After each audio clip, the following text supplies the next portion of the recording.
Hello everyone, welcome back to my YouTube channel. I hope आप सभी अच्छे होंगे। आप सभी का क्वेश्चन था कि मैम आप वीडियो क्यों नहीं बना रही, तो कुछ प्रॉब्लम्स थी, प्रॉब्लम्स को भी बता के नहीं आती है, उस वजह से मैं आपको वीडियो नहीं दे पा रही थी। अब आपको डेली नहीं बट थोड़े टाइम बाद आपको डेली डेली वीडियो मिलती रहेंगी। ओके, तो इसके लिए मैं सॉरी बोलूँगी क्योंकि आप लोग शायद वीडियो के आप वेट कर रहे थे लेकिन मेरी वीडियो नहीं पहुँच पा रही थी। लेकिन मैं बहुत ही मजबूर थी, इस वजह से मैं वीडियो नहीं बना पा रही थी।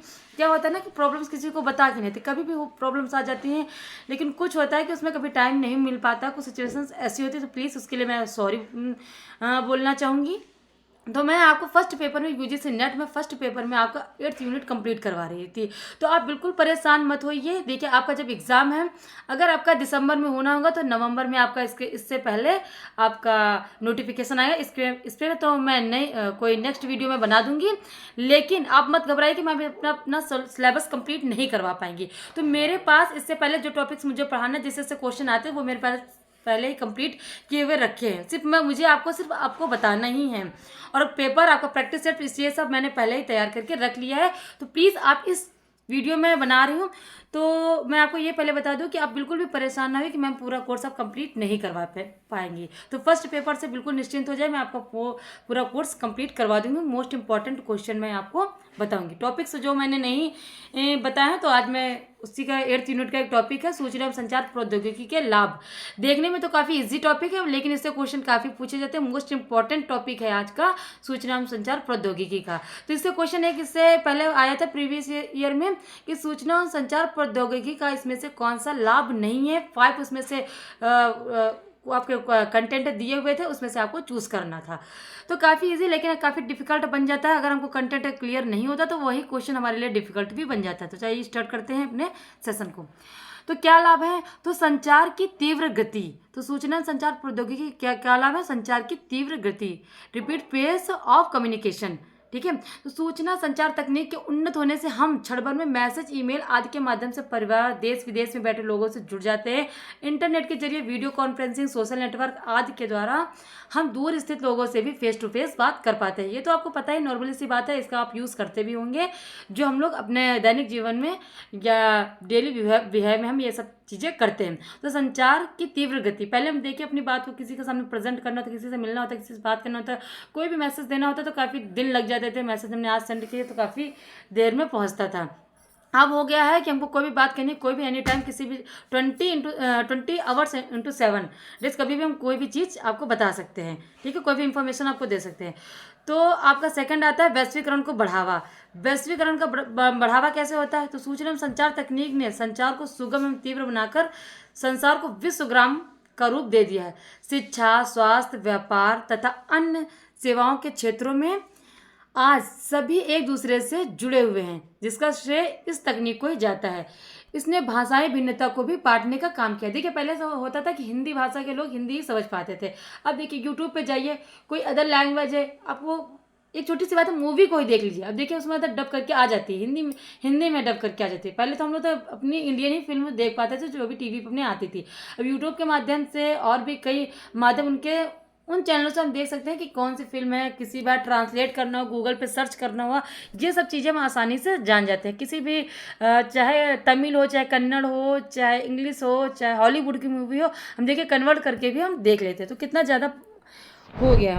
लागत प्रभावशीलता, इस तकनीक से सूचना का संप्रेषण काफ़ी सस्ता, सुगम हो गया, जहां फ़ोन पर बातें करना महंगा था। देखिए पहले होता था, अभी काफ़ी दिन पुराना नहीं, आप सभी को पता होगा कि पहले हम लोग कहाँ जाते थे, हम लोग पीसीओ में, पीसीओ था और अपने पास भी छोटा सा फ़ोन रहता था।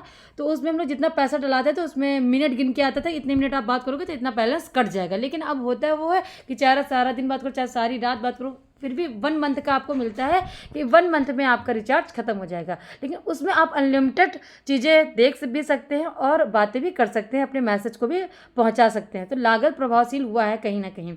व्यापक उपलब्धता में आपका क्या आएगा? इस तकनीक के द्वारा 24 घंटे 7 दिन संचार की सुविधा जारी रहती है। इससे पहले मैं आपको बता चुकी हूँ। अतः किसी भी समय और कहीं भी सेवाएं दी जा सकती हैं, जैसे ऑनलाइन खरीद बिक्री किसी भी से। अब देखिए कितना ज़्यादा मतलब हो गया है कि आप घर बैठे, आपको नहीं बाहर जाना है, कुछ भी हो, कोई भी प्रॉब्लम्स हो या कुछ भी हो, आपको जल्दी जल्दी आपको खाना तक आपके घर आ जाता है, कपड़े कोई भी सामान हो सब आपको ऑनलाइन मिल जाता है। तो व्यापक उपलब्धता भी इसमें हासिल हुई है, ये भी इसका काफ़ी अच्छा पॉइंट है। उसके बाद आपका सांस्कृतिक अंतर को पाटना संभव है, सांस्कृतिक अंतर को पाटना संभव है। तो क्या है, संचार प्रौद्योगिकी की व्यापक पहुंच ने विभिन्न संस्कृतियों के लोगों को संवाद कायम करने और विचारों के आदान प्रदान करने में सहायता की है। इससे पूर्वाग्रह में कमी आई, जागरूकता में वृद्धि हुई। पहले होता था कि जैसे हम एक्टर बनना है, कुछ भी करना है, तो सिर्फ बड़े बड़े लोग ही उन्हीं के पीढ़ियों के पहुंच पाते थे। अब लेकिन देखिए यूट्यूब के माध्यम से आपने देखा किसी भी कास्ट हो या लो कास्ट हो या ऐसा कुछ भी नहीं है, हर इंसान भी अपने वीडियो अपने टैलेंट को यूट्यूब पे अपना प्रेजेंट कर सकता है, दिखा सकता है। पहले ये नहीं कि जिसके पास टैलेंट है, पैसा है, वही सिर्फ दिखा सकता है। अब देखिए हर इंसान जिसके पास कोई ना कोई टैलेंट है अपना यूट्यूब पे डाल देता है, सब इंसान उसका टैलेंट देखते हैं, उसके आगे प्रोग्रेस करने का भी उसको मौका मिलता है। हो गया। फिर 9 रोजगार सृजन। कंप्यूटर इंटरनेट ने आगे से रोजगार के क्षेत्र में नित नई संभावनाओं के द्वार खोल दिए हैं। हर क्षेत्र में बड़ी संख्या में लोग रोजगार से जुड़ रहे हैं। कोई भी रोजगार हो, देखिए वहाँ पे इंटरनेट के माध्यम से आप इसमें भी जॉब के लिए अप्लाई कर सकते हो और आपको आसानी से जॉब मिल सकती है अगर आपके अंदर टैलेंट है, आप उस पर काम कर रहे हो तो। शिक्षा का विकास कैसे हुआ है? सूचना तथा संचार तकनीक ने शिक्षा के क्षेत्र में व्यापक सुधार किए हैं। इंटरनेट की सुविधा में से कोई भी सूचना जानकारी एक क्लिक पर ही एक दूसरे तक पहुंचाई जा सकती है। किसी भी शैक्षिक संस्थान के फॉर्म भरने अन्य बातों की जानकारी घर बैठे ही ली जा सकती है। यहाँ तक कि ऑनलाइन परीक्षा का प्रचलन भी बढ़ता जा रहा है। देखिए हम लोग को टेस्ट देना, एग्जाम से पहले हमको टेस्ट ही देना, देखिए हम लोग पहले ही प्रिपेयर कर लेते हैं। कुछ भी जानकारी लेनी होती है तो गूगल से हम ले लेते हैं। कुछ भी जानना होता है, हमें कुछ समझ में नहीं आ रहा, तो चाहे घरेलू चीज़ हो, पढ़ाई से रिलेटेड है, हमको अन्य चीज़ें भी इससे मिल जाती हैं। सर्च करते हैं, वो चीज़ें हमारे सामने प्रेजेंट हो जाती हैं। तो शिक्षा का कहीं ना कहीं विकास हुआ। पहले जो हमारे बड़े बुजुर्ग बताते थे कि इसका मतलब ये होता है, तो हम वही जानते थे, ठीक है। अब पहले होता था पेड़ों के नीचे ना लेटो, भूत प्रेत होते थे, लेकिन अब शिक्षा के देखिए गूगल पे हमने सर्च किया इसका क्या लॉजिक है, तो उसमें पता चला कि रात में कार्बन डाइऑक्साइड की मात्रा ज़्यादा बढ़ जाती है, इस वजह से हमें पेड़ ऑक्सीजन रात में लेते हैं, कार्बन डाइऑक्साइड छोड़ते हैं। तो पहले था कि वो चीज़ों का हमको तार्किक लॉजिक चीज़ पता नहीं होती थी, लेकिन अब लॉजिक चीज़ें हम पता कर लेते हैं, ठीक है। साइंटिफिक रीज़न भी बढ़ते जा रहे हैं। उसके बाद आ गया, ये तो आपके होंगे मेन पॉइंट। वैसे तो आपको इतने पॉइंट पता है, लेकिन इसके थ्रू आप उन चीज़ों को समझ सकते हैं क्या लाभ हुआ है, ठीक है। उसके बाद आपका आता है सूचना एवं संचार प्रौद्योगिकी से क्या हानियाँ हुई हैं। तो क्या हानियाँ हुई हैं कि बेरोजगारी कितनी बढ़ गई। जहाँ पर लाभ है तो देखिए किसी भी चीज़ का हो, अगर उसका प्रॉफिट है तो कहीं ना कहीं लॉस जरूर होता है। कोई भी पॉइंट ऑफ व्यू से हर एक चीज़ का है, कभी सुख तो कभी दुख, इसी तरह हर चीज़ का लाभ और हानि जुड़ी होती है। तो प्रौद्योगिकी में भी वैसी चीज़ें हैं। तो बेरोजगारी, जहाँ तक हमको मतलब इतना प्रॉफिट मिला तो वहाँ बेरोजगारी भी बढ़ रही है। पहले लोग देखो ऑफिस में देख लो, बैंक में ही देख लो, पहले कितने लोग होते थे, कितना वर्क करते थे, क्योंकि कागजी वर्क होता था, उसमें काफ़ी टाइम भी लगता था और लोगों की आवश्यकता भी ज़्यादा होती थी। लेकिन अब क्या है, सारा काम अपना कंप्यूटर ही कर देता है, वही पूरा मास्टरमाइंड है, तो पर्सन की आवश्यकता कम है, बस उसको चलाने के लिए पर्सन चाहिए होते हैं। काम तो तेज़ी से हो रहा है, लेकिन बेरोजगारी बढ़ती जा रही है। सूचना एवं संचार तकनीकी के कारण एक तरफ उत्पादन में वृद्धि हुई है, तो वहीं दूसरी तरफ बड़ी संख्या में लोगों को रोजगार भी छिनने लगे। तकनीक कौशल से संपन्न लोगों की जगह मशीनों और रोबोट्स से काम लिया। अभी मैंने हाल ही में एक वीडियो देखी थी, शायद मुझे कंट्री का नाम नहीं पता, पर वहाँ पर वेटर की जगह पर रोबोट काम कर रहे थे। देखो अभी तक तो था कि कम से कम कहीं ना कहीं रोजगार मिल जाए, तो कम से कम वेटरिंग का काम ही लोग कर रहे थे, लेकिन उनका भी काम छीन लिया, उनका भी रोबोट करने लगे। मुझे तो लगता है किसी दिन खाना भी खिलाने के लिए रोबोट आ जाएंगे, तो हमको खाना भी नहीं खाना पड़ेगा, हमारे हाथ पैर भी चलना बंद कर देंगे, ठीक है। उसके बाद आता है आपका गोपनीयता भंग होना। तो गोपनीयता भी भंग हो जाती है। देखिए हम मोबाइल में अपना पासवर्ड डालते हैं, लेकिन हमारा फ़ोन कभी कभी हैक हो जाता है। जितनी भी जानकारियाँ होती है, अब हम लोगों ने कागजी काम करना बंद कर दिया, सारा काम हमारा फ़ोन करता है। उसमें हमने सारा डाटा अपना सेव किया, अगर हमारा मोबाइल हैक हुआ तो सारा हमारा डाटा भी चला जाता है। उसमें मैसेज भी आपका आता रहता है कि इससे जुड़ी हुई जानकारी पर अपना आधार कार्ड का नंबर और बैंक खाते का नंबर मत डालें, ऐसा करके आपके पास मैसेज आता रहता है। तो गोपनीयता भी भंग होती है। ठीक है। तो इसमें क्या है, संचार तकनीक के बढ़ते प्रसार के कारण आज मनुष्य सेल फोन और इंटरनेट पर निर्भर होने लगा है। ईमेल व सोशल साइट्स के जरिए सभी प्रकार की सूचनाएं, निजी जीवन से जुड़ी जानकारियां व तस्वीरें एक दूसरे को भेजी जा रही है। देखिए, हमने अपनी तस्वीर खींची अपने लिए, हम कोई भी काम कर रहे हैं अपने लिए, लेकिन वो पहुंच जाती है सोशल साइट पे, सबके पास वो चीज़ें पहुंच जाती है। अब ये नहीं कि हमारी वीडियो हमारे पास ही रही, ये हमारी वीडियो किसी ने ले ली और किसी ने साइट पे कर दिया। कभी कभी तो अच्छी होती है, लेकिन कभी कभी ये बेकार भी चीज़ें होती हैं। नहीं हमको साझा करना है लोगों से, लेकिन किसी ने साझा कर दिया। हम कोई भी एक्टिविटीज़ कर रहे हैं, कुछ भी चीज़ें कर रहे हैं, लेकिन वो सोशल साइट पे पहुंच जाती हैं। तो कहीं नहीं कहीं होती है कि गोपनीयता भंग हो जाती है, या कुछ चीज़ें हमारे लिए अच्छी नहीं होती हैं। क्राइम्स देखो कितने बढ़ रहे हैं, साइबर क्राइम्स कितने ज़्यादा हो रहे हैं।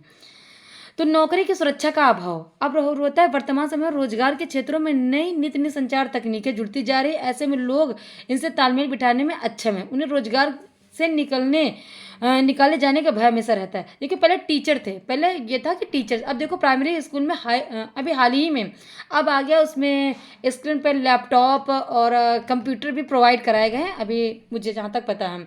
तो वहाँ पे अब देखिए टीचर्स की भी आवश्यकता कम पड़ रही है, उनको टेक्नोलॉजी से जोड़ा जा रहा है, बच्चों को उनके माध्यम से उनको चीज़ों को सिखाया जा रहा है। मुझे लगता है कभी कभी अब टीचरों की भी आवश्यकता कम पड़ जाएगी, सिर्फ कंप्यूटर चलाने वाले लोगों को ही सिर्फ स्कूल में रखा जाएगा, वो सारी चीज़ें कंप्यूटर से ही वो सीखें। तो नौकरी की सुरक्षा का भी अभाव होता जा रहा है, और भय भी लगा रहता है किस दिन मेरी नौकरी मेरे हाथ से चली जाए, मेरे जगह पर कंप्यूटर काम करने लगे। तो संस्कृति का खतरा, संस्कृति को क्या खतरा हुआ है, तो क्या हुआ, अब आपस में लोग बातें नहीं करते, आपस में फ़ोन चला रहे हैं, लेकिन एक दूसरे से बात करना कम पसंद करते हैं। तो संस्कृति का खतरा तो वही, क्या कोई आ रहा है, आप फ़ोन चलाने में इतना बिजी है कि उससे नमस्ते करना भी आप भूल गए हैं। तो संचार तकनीकी प्रभावी होने से वैश्वीकरण को बढ़ावा मिल रहा है, लोग विश्व स्तर पर तो पहुंच रहे हैं, लेकिन क्या पर विभिन्न संस्कृति के मेल में कमजोर और विकास की दौड़ से पीछे रहने वाले देश और समाज की संस्कृति को भारी नुकसान हो रहा है, उसका अस्तित्व भी खतरे में पड़ रहा है। अब देखिए, हम लोग टेक्नोलॉजी से इतना जुड़ गए हैं कि अपनी संस्कृति भूल रहे हैं, लेकिन हमको फ़ोन में देखो तरह तरह की संस्कृतियों के, तरह तरह लोग, विदेशों के लोगों के एक्टिविटीज़ सब पता चले, लोग अपने अपना रीति रिवाज कल्चर डाल रहे हैं, वो चीज़ें हमको पसंद आती है, हम उनकी चीज़ों को अडॉप्ट करें, लेकिन अपनी चीज़ों को पीछे छोड़ रहे हैं। तो ये हो गया संस्कृति को इस तरह अपना खतरा हो गया, हर चीज़ें लोग डाल रहे हैं, हमको वो चीज़ें पसंद आ रही हैं, हम वो चीज़ें करते जा रहे हैं, वो हमारी संस्कृति किसी और को अच्छी लग रही है, तो वो अपनी संस्कृति कहीं ना कहीं छोड़ रहे हैं। हम फ़ोन में कितनी चीज़ें देखते हैं, तो संस्कृति को कहते हैं, हम पता नहीं फ़ोन में क्या क्या चीज़ें देख रहे हैं। कभी कभी तो उसका तो हम लोग अच्छा यूज़ करते हैं पढ़ने के पर्पज़ से या कुछ चीज़ों को देखने के, लेकिन कभी कभी मनोरंजन में उसमें फालतू की चीज़ें हम देखने लगते हैं। कोरोना टाइम में काफ़ी फ़ोन का यूज़ किया गया है। तो स्मरण शक्ति की कमी होना, स्मरण शक्ति की क्या कमी होना है, इसका क्या हानियाँ हैं।